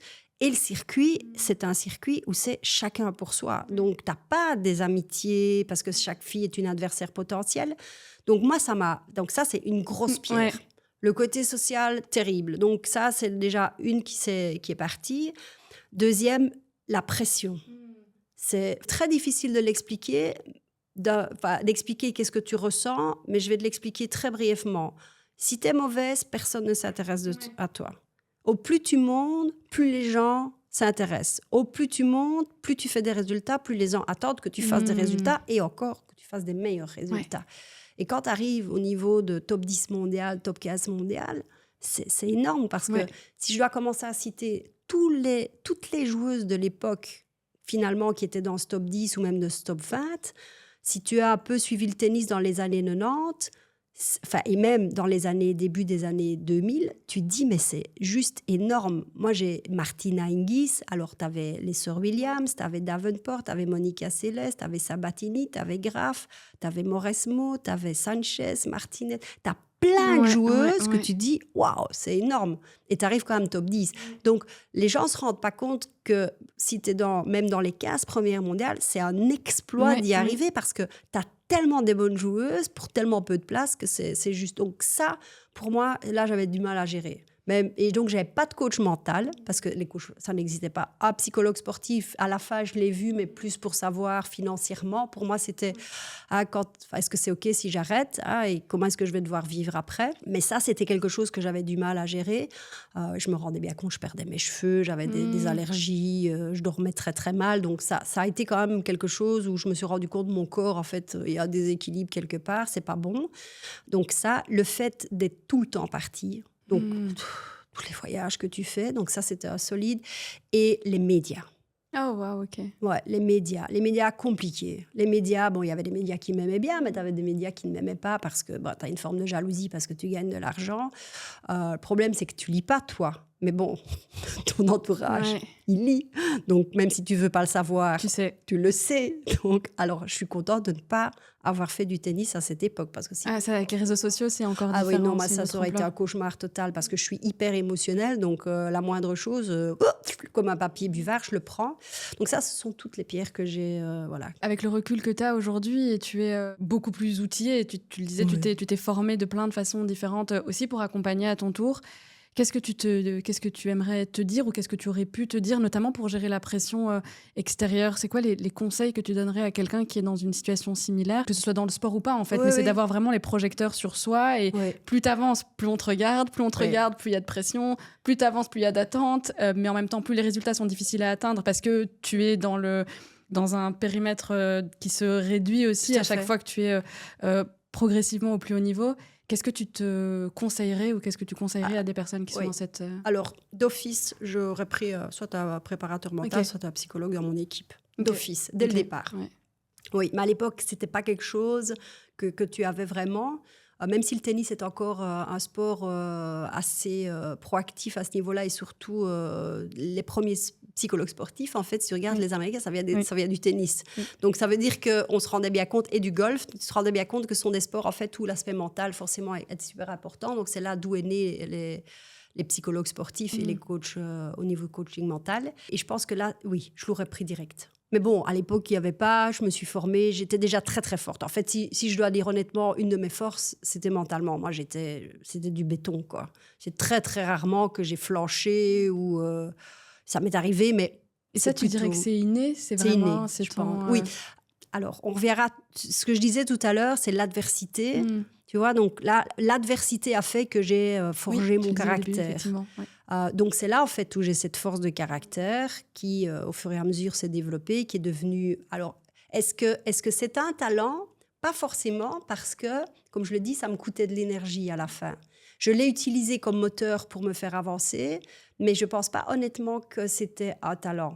D'ailleurs, si je fais un peu mon analyse, je me rends compte que si je dois le faire, je vais le faire, mais ce n'est pas quelque chose où je score super bien. Donc, ça veut dire que je l'ai utilisé parce qu'il fallait l'utiliser, que je l'ai développé. Hein, un peu comme je dis toujours, tu peux développer une compétence et devenir très bon, ce qui ne veut pas dire que c'est forcément un talent parce que ça peut te coûter beaucoup d'énergie. Oui. Ben, c'est pareil chez moi. Mais donc, la force mentale, c'est une compétence que tu as, mais c'est une compétence acquise à travers l'adversité. La combativité, je l'ai. Okay. Voilà, tu vois, j'ai la combativité, je l'ai. La combativité, je l'ai, l'atteinte de mes objectifs, donc je vais tout faire pour. Mais j'ai pas ce côté de... Voilà, l'adversité, c'est pas forcément un gros talent chez moi. C'est présent parce que ça a été stimulé. Et donc, si on vient à 2004, du coup, 2004, tu trouves ta voie ou tu crées ta voie.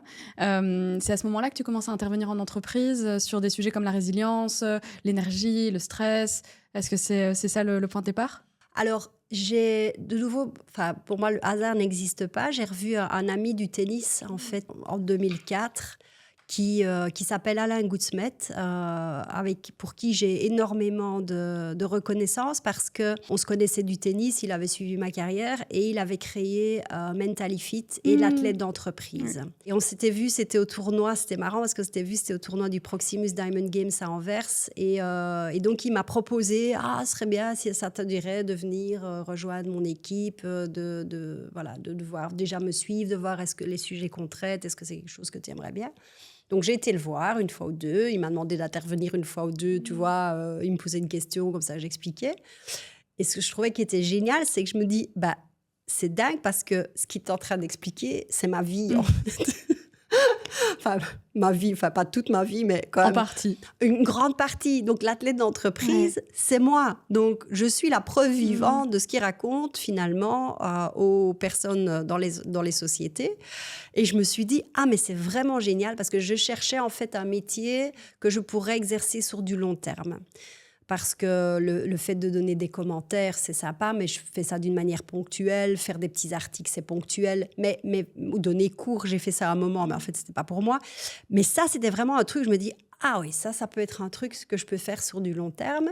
Donc, je l'ai suivi et je dis, oui, c'est génial. Et donc, là a commencé le processus de parler en public, faire des présentations PowerPoint, l'ABC du début, quoi, le b.a.-ba, d'abord intervenir sur un slide, puis sur 2 slides, puis 3 slides, et puis une demi-partie. Donc, comme ça. Donc, en fait, ce qui était vraiment génial, c'est que je sortais de ma zone de confort, mais je restais quand même dans le contrôle, tu vois. C'est pas qu'il m'a dit, vas-y, fais ta présentation. Parce que là, je pense que j'aurais quand même eu très, très difficile parce qu'il faut pas oublier une chose, je suis quelqu'un qui adore la performance, donc le résultat pour moi est hyper important. Donc, me jeter au lion comme ça, en sachant que pour le même prix, je ne vais pas avoir le résultat, là, tu me fais stresser. Ouais. Donc, il l'a super bien fait. Donc, j'ai appris, j'ai structuré. Comme j'étais déjà quelqu'un de super structuré, d'organisé, c'était génial. Donc, mes présentations, c'est lapide. Tu vas me voir, si j'ai un flip chart, il est nickel. C'est le truc, tu prends une photo et c'est bon. Quoi. Tu la sers. Je suis hyper méticuleuse à ce niveau-là. Et donc, je suis rentrée dans sa société et donc, j'ai appris le métier d'abord de formatrice. Oui. Et puis après, je me suis dit, tiens, c'est important à côté de la formation de faire des études de coaching. Alors, je n'ai pas été à l'université parce que mes ambitions n'étaient pas universitaires et honnêtement, je n'avais pas le courage ni l'envie de le faire. Par contre, j'ai cherché pour faire une formation qui, selon moi, allait être une bonne formation qualitative, mais surtout qui allait me permettre d'avoir tous les outils nécessaires pour faire du coaching. Donc, en Belgique, je n'avais rien trouvé à l'époque. Donc, je suis partie à Paris et j'ai fait pendant un an et demi, ma formation de coach professionnel, donc business coach, comme on le dit, qui était fantastique. Et après ça, j'ai continué à ajouter des cordes à mon arc. Un peu, c'est ce que je dis. Quand je joue au tennis, j'apprenais tout le temps, parce que je savais que si tu arrêtais, tu reculais. Ici, c'est pareil. Je me dis, voilà, pour moi, d'un point de vue enrichissant, je lis beaucoup, mais j'adore faire, pas n'importe quelle formation ou faire des formations pour faire des formations, mais des trucs, je me dis, pour moi-même aussi, ça me fait plaisir, je trouve que c'est chouette, ça, je vais faire.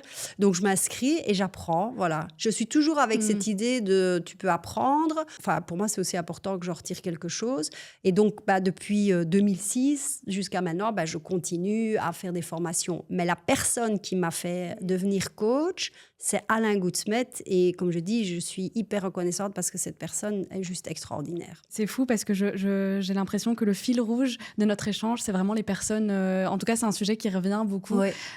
Et c'est, en tout cas, pour moi, c'est important de m'en souvenir et de le nommer. Et puis, tu parles de progressivité aussi et d'apprentissage continu et de dire c'est important que j'en retire quelque chose. C'est une question qui ressemble à quelque chose que je t'ai posé précédemment, mais est-ce qu'avec le recul, avec tous les apprentissages que tu as appris, qu'est-ce que tu ferais différemment dans ta carrière en tant que joueuse ? Alors, tu as dit précédemment, je prendrais un coach ou un psychologue, mais est-ce qu'il y a des apprentissages que tu retires, par exemple, de ta formation de business coach où tu te dis, putain, ça, j'aurais bien aimé le savoir quand j'étais sur le circuit peut-être le lot d'informations, certainement de formations que j'ai eues. D'un autre côté, très honnêtement, je suis devenue la personne que je suis parce que je suis passée par tout ça. Donc, j'ai pas de remords. Oui, alors c'est vrai, j'aurais peut-être pu prendre quelqu'un dès le départ, mais parce que ça, oui, c'est vrai que ça a une grosse valeur ajoutée, peut-être pas forcément, mais l'avantage que j'ai, c'est que chaque chose que j'ai vécue, positive ou négative, et même, je dirais plus le côté négatif, m'a permis d'apprendre et j'ai tout de suite adapté. Donc, en fait, je me mets toujours dans la tête qu'un échec n'est pas vraiment un échec à partir du moment où tu apprends de ça. Un échec, pour moi, le devient si tu n'apprends rien de ça et que tu le recommets une deuxième fois, une troisième fois. C'est pour ça que c'est très difficile pour moi quand je donne cours de tennis et que je joue avec quelqu'un. C'est pour ça que j'ai abandonné cette piste. C'est tu commets un échec, je t'explique. Tu refais. Tu refais une deuxième fois. Ça me plaît pas trop. Tu le fais une troisième fois. Je pense que c'est mieux qu'on arrête. Donc j'ai une certaine exigence de ce côté-là. Déjà, cette exigence, forcément, tu l'as beaucoup chez les sportifs, puisque ce côté un peu perfectionniste que j'ai quand même laissé de côté parce que je me suis rendu compte que c'est plus un frein qu'un accélérateur. Mais les apprentissages, ils sont là. Je n'ai pas connu une personne qui a dit de A à Z, tout a été nickel. C'est hyper précieux, là encore, ce que tu dis, parce que les apprentissages, même les échecs, viennent du terrain. Mais la théorie, tu l'as retirée après, et c'est super pour ensuite pouvoir reformer et accompagner d'autres personnes. Mais qu'en réalité, l'expérimentation elle-même était la meilleure enseignante. Et puis, c'est ce chemin-là qui a fait que tu es arrivée là où tu étais de cette façon-là. Quand tu joues au tennis et que tu apprends quelque chose, c'est pas que quand tu le fais pour la première fois que c'est tout de suite réussi. Mais si mon entraîneur me pointe du doigt directement en disant « mais c'est mauvais, c'est pas bien, t'as fait une erreur », mais la prochaine fois, je vais pas oser. Je vais pas refaire pour réessayer différemment. Mais c'est pareil en entreprise. Si vous pointez du doigt une erreur, mais si vous ne laissez pas l'espace aux personnes, aux équipes d'apprendre de ça et de voir comment est-ce qu'on doit un petit peu mettre le curseur différemment, mais tu crées à ce moment-là une ambiance de peur, de ne pas oser, et donc tu crées de la dépendance au lieu de l'autonomie. Oui. Et ça, c'est super important, quoi. Ce que tu partages, c'est vraiment l'espace d'exploration, presque indépendamment du résultat au début pour tester. Mais et oui. ensuite, c'est une transition parfaite vers ma question suivante qui est, je pense, une autoroute, mais on va quand même essayer de la structurer un peu, qui est quels sont les ponts que tu vois ou les parallèles que tu vois entre le sport et l'entreprise ou entre le sport ou le sportif et un dirigeant. C'est quoi les parallèles?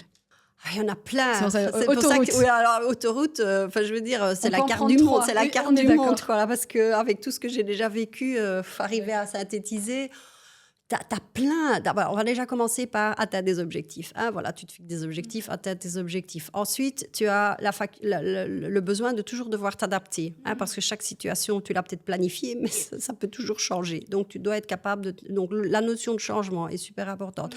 La gestion de pression, les deadlines et les choses, voilà, c'est là où tu dois vraiment bien performer. C'est comme le sportif va avoir sa balle de match ou c'est ton penalty. Pareil, tu as tout ce qui est cette capacité à rebondir. On parlait de résilience, de cette capacité à s'adapter. Développer tout ton potentiel, faire en sorte que tu puisses sortir le meilleur de toi-même, créer tous les processus qui peuvent t'aider à atteindre tes objectifs. Donc, Il y en a plein. T'en as plein. Il y en a plein et je regarde avec une pointe de tristesse le temps qui passe et je voudrais qu'on puisse rester encore 4 heures, mais je vais essayer de resserrer pour te libérer. Mais je te réinviterai à la saison 2, Dominique, s'il te plaît. Dis-moi que tu viendras. Je voulais explorer plusieurs sujets de ton expertise. Je vais en choisir un qui est l'énergie, du coup, pour qu'on puisse aussi capitaliser sur cette partie de ta connaissance. De nouveau, question autoroute. Et dis-moi ce que tu veux m'en dire dans les 3 prochaines minutes. Comment on prend soin de son énergie pour performer au plus haut niveau? Alors déjà, comment prendre soin? Ça commence par se connaître.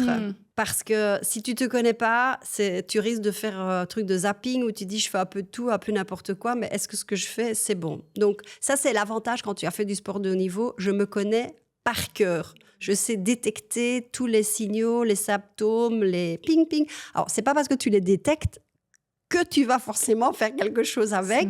Comme je disais, on est souvent dans les excès dans le sport de haut niveau. Donc, la base, c'est bien se connaître. Donc, être conscient, voilà, de nouveau de tes forces et de tes faiblesses. Si tu parles d'un niveau énergétique, pareil.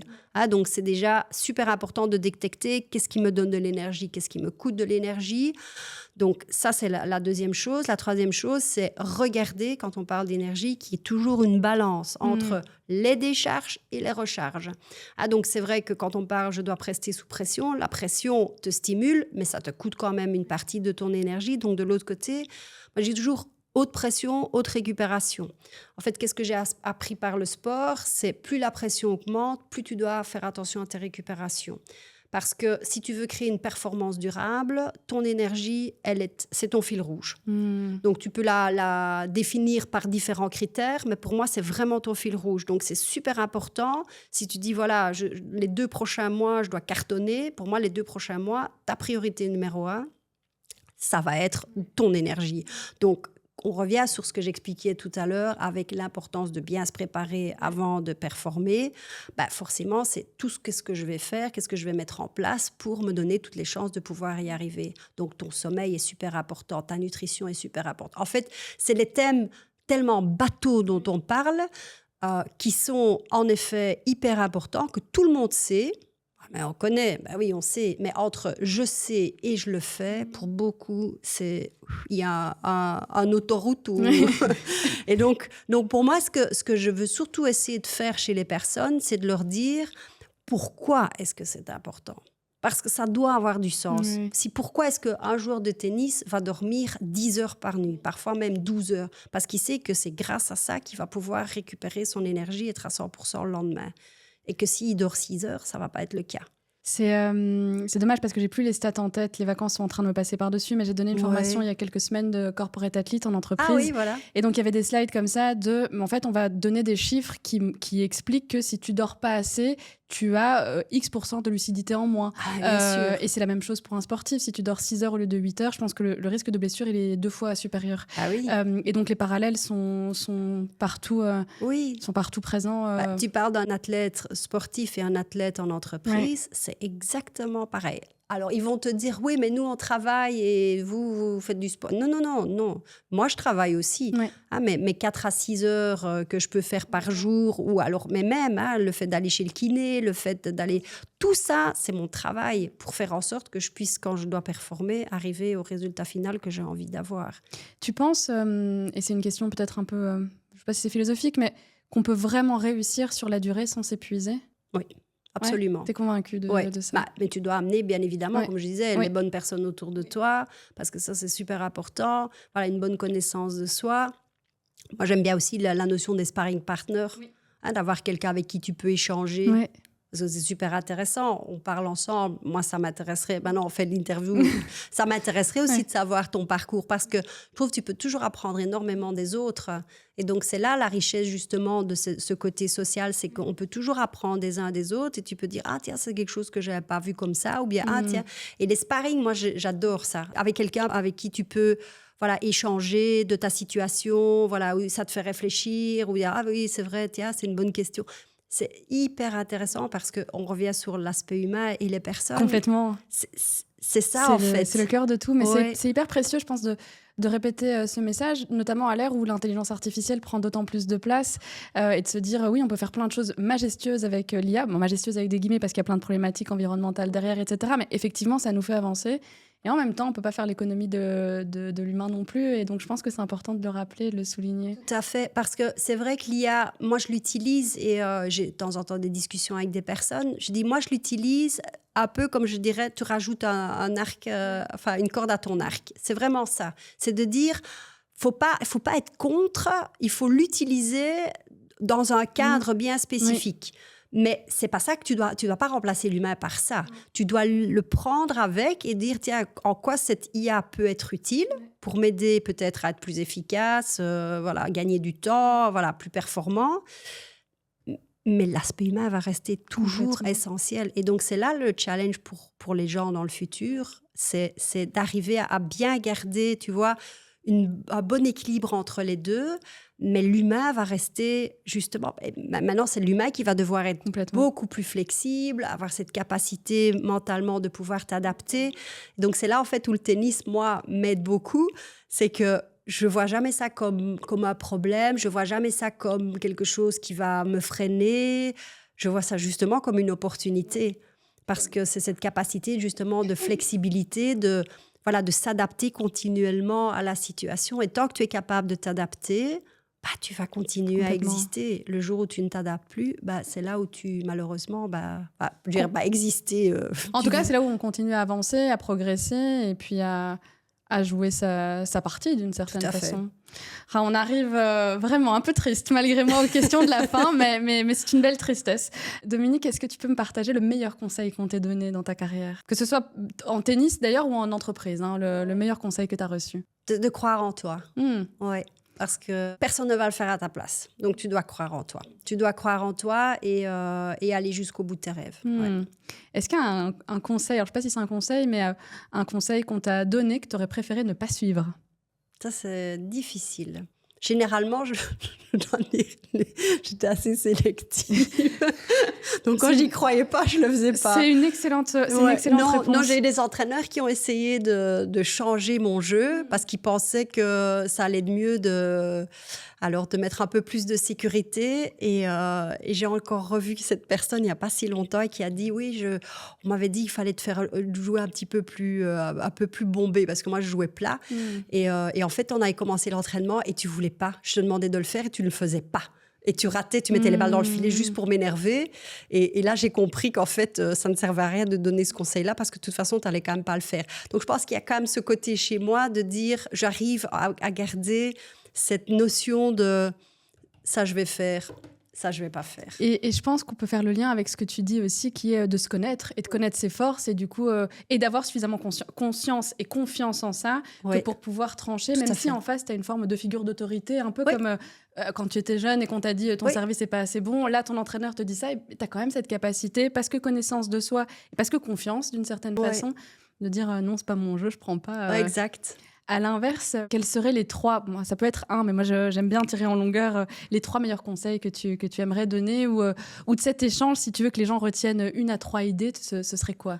Oui, déjà, c'est bien se connaître, de nouveau, parce que c'est vrai que pour moi, c'est essentiel. Oui, si on a un rêve, y croire, quoi, y aller pour. Même si, tu sais, même si à la fin, ça ne se réalise pas, c'est pas perdu non plus, parce que tu auras appris tellement de choses. Et le troisième, on va revenir sur les personnes, c'est entourez-vous vraiment des personnes qui vous donnent de l'énergie et qui peuvent vraiment vous aider à évoluer, parce que moi, personnellement, ça m'a hyper bien aidé et je le vois dans mes connaissances et dans tous les sportifs que je côtoie. C'est ça qui va faire que vous pouvez y arriver, mais c'est ça qui va faire aussi que vous pourriez ne pas y arriver. Tout dépend des gens qui vont vous entourer. La connaissance de soi, y aller dans tous les cas, voire même si le résultat n'est pas atteint, le chemin aura dans tous les cas eu son sens. J'ai dit 3 fois dans tous les cas. Et les personnes qui t'entourent autour. Est-ce qu'il y a quelqu'un que tu aimerais entendre à ce micro parler de sport, de performance, de vie, d'entreprise, de lien entre tout ça? J'aimerais bien entendre Chris Evert-Lloyd, en fait. Ça va être peut-être compliqué pour toi de l'inviter. Pour la première saison. Oui, pour la première saison, en plus qu'elle est malade. Mais en Belgique, il y a une personne que je trouve que, franchement, j'adore, qui est super inspirante, c'est Cynthia Bolingo. Alors, figure-toi, je suis ravie que tu donnes son nom parce qu'elle est dans ma liste. D'accord. Elle avait dit oui une première fois et puis j'ai pas encore réussi à la voir. Je vais retenter, elle est dans ma shortlist de chez Shortlist depuis le début. C'est exactement le genre de personne que je veux avoir. Donc, tu as Cynthia et sinon, tu as Anne Zagré aussi. Et qui était dans mes mails ce matin. Oui. Donc, vraiment, elles sont top. Je les aime beaucoup de loin. Je les connais pas personnellement, mais elles représentent beaucoup de choses que j'adore et que j'ai envie de rendre visibles. Donc, écoute... je mets dans mon cartable d'autant plus de motivation pour aller les chercher. Merci pour ça. Une dernière question et je te laisse filer, Dominique. Ça veut dire quoi aujourd'hui réussir sa vie pour toi? On finira sur ça en 30 secondes. La question facile. Réussir sa vie, c'est de pouvoir regarder derrière toi et de dire que j'ai tout fait, j'ai tout donné et que je suis super heureuse de ce que j'ai réalisé. J'adore que tu finisses sur la notion d'être heureuse. Un immense merci. C'est vraiment un euphémisme que de dire que j'ai été ravie de t'avoir. Merci. Et je te laisse à ton tour aller interviewer du coup parce que les rôles sont inversés cet après-midi. Oui. Merci d'être venu jusqu'à moi. Merci pour tout. Et puis j'espère à bientôt, quelle qu'en soit la configuration. Très certainement. Merci à toi aussi. Merci.